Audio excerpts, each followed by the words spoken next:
নষ্ট করে দিল আমার। কি ব্যাপার মুনা, তুই এখানে? মৌ, তুই কেমন আছিস? এই তো ভালো, তুই কেমন আছিস সেটা বল। আর তুই এখানে কি করতেছিস?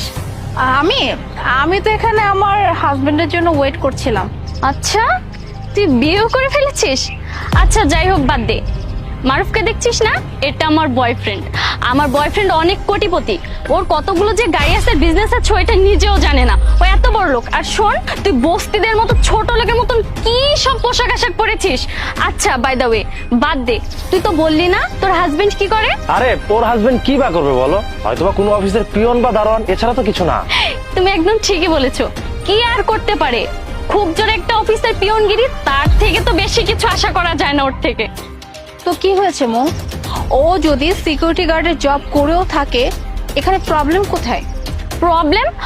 আমার আবার কিসের প্রবলেম? বাট তোকে দেখে অনেক মায়া লাগছে রে। তোর হাজবেন্ড তোকে কিভাবে রাখে? তোর মুখ দেখে তো মনে হচ্ছে না যে তোকে 3 বেলা 3 মুঠো ভালো করে খেতে দেয়। তোকে কি হাল করে রেখেছে বল? তার মানে এই গাড়ি তোর না, এই গাড়ি তোর বয়ফ্রেন্ডের। মানে তুই তোর বয়ফ্রেন্ডের টাকা চলাফেরা করিস?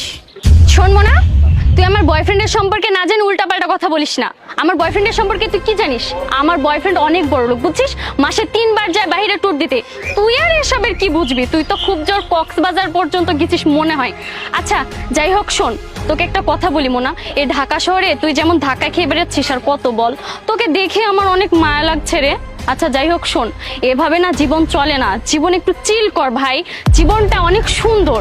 মোনা যাই হোক, তোর একটা কথা বলি, ওই যে বিল্ডিংটা দেখছিস না, ওইটা হচ্ছে আমার বাসা। তুই যদি কোনো বিপদে পড়িস অবশ্যই করে তুই আমাকে জানাবি। আর বাই দ্য ওয়ে, তোকে একটা কথা বলি, তোর বডি সাইজ আর আমার বডি সাইজ তো সেম। সব থেকে বড় কথা হচ্ছে আমার এই ড্রেসগুলো আমি একবারের বেশি পরি না। তুই চাইলে আমার ড্রেসগুলো পরতে পারিস। নো থ্যাঙ্কস, তোর ড্রেসের আমার কোনো দরকার নাই। আমি যে ড্রেস পরে আছি এটাই আমার জন্য অনেক কিছু। আর তুই বললি না, হ্যাঁ আমি ড্রেস কেন পরি? দেখ, আমার হাজবেন্ড আমাকে সবসময় বলে আমার পছন্দ মতো ড্রেস পরতে। ড্রেস নিয়ে ওর কোনো কমপ্লেন নেই। ও সবসময় বলে তোমার যেটা ইচ্ছা, তোমার যেটা ভালো লাগে সেটাই পরো। আমার নিজেরই এরকম ড্রেস পরতে ভালো লাগে, তাই আমি এই ড্রেসগুলো পরি। থাক মুনা, আমাকে আর অজুহাত দেখাতে হবে না। মানুষের মুখ দেখে বোঝা যায় যে মানুষ কতটা সুখে আছে। কি বলো মারু? আরে বাদ দাও না, ওর সাথে তুমি পড়ে থাকলে কেন? ওর লাইফ নিয়ে যেমন আছে থাক না, আমরা কেন ওর সাথে কথা বলে আমাদের মূল্যবান সময় নষ্ট করতেছি? চলো তো।